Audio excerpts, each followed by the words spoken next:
Existe um grupo enorme de mentiras contadas sobre Che Guevara. E no vídeo de hoje eu vou estar simplificando ao máximo algumas questões e principalmente contextualizando as questões, porque se você tirar de contexto, aí é fácil, né? É muito difícil explicar esse tipo de questão mais complexa, mas eu peço a atenção de você, beleza? Primeira mentira, Che era homofóbico. As pessoas que vão dizer isso, elas vão te dar as fontes mais completamente parciais e, de novo, sem entender qual era o contexto. Vamos lá. Primeiro eu quero saber quem, na época do Che, não era homofóbico de alguma forma. A não ser quem era parte da comunidade LGBTQIA+, mas de verdade. E aí você vai me dizer que isso é passação de pano, mas não é. Eu tô falando isso porque o que acontece? O próprio Fidel, depois de um tempo, disse que Cuba, sim, deveria ter cuidado mais das pessoas da comunidade LGBTQIA+, daquela época. Mas isso não significa que as pessoas fuzilavam pessoas só porque eram gays, ou lésbicas, ou LGBTQIA+.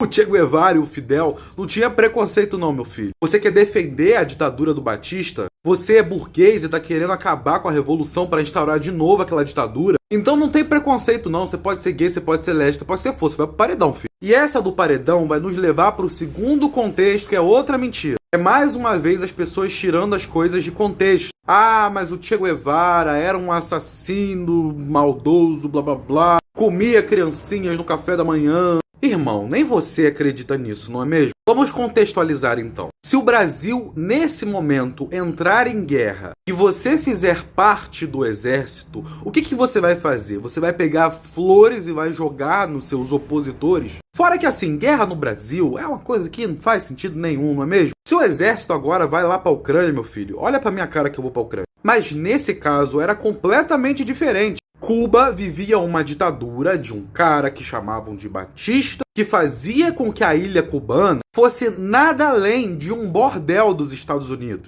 Literalmente, as mulheres em Cuba, e Cuba era um país pobre, tinham que se prostituir para homens estadunidenses, tinham que vender da força mais barata possível. Cuba literalmente era um cassino, era um lugar em que pessoas pobres eram vistas como animais, porque literalmente era assim que elas eram tratadas pelos estadunidenses. Em qualquer lugar você olha isso, não precisa ser muito assim, porque eu li livro tal, não sei o quê. Não, bota no Google aí a ditadura do Batista que acontecia com Cuba. E aí, diante desse conflito que já existia, você tem pessoas querendo tomar o poder e acabar com essa palhaçada. E por que será que os Estados Unidos da América, que perdeu a ilha deles, que era para diversão, era uma ilha que eles extraíam dinheiro, por que será que os Estados Unidos da América vêm de Cuba como uma ditadura agora? E antes não era não, antes era tudo bem, tava tudo tranquilo. Dentro de um processo de tomada de poder, infelizmente pessoas morrem. É guerra, filho, não tem como jogar flor e acabar com a ditadura, não. Não tinha jeito de tomar o poder jogando flores. Então, assim, a maioria das mentiras inventadas sobre o Che são simplesmente pessoas que tiram de contexto. Porque se a gente fosse pensar dessa forma, absolutamente todo mundo que já entrou em guerra, todo mundo que está no exército e em algum momento pode acabar entrando em guerra, é assassino. Mas não é assim que funciona, tem contexto. Cuba entrou numa guerra porque simplesmente os Estados Unidos acabou com o país, cerceou a liberdade dos cidadãos daquele país e usava aquele país de praça. É isso. Seria muito bonito se desse para apertar um botão numa urna e falar assim,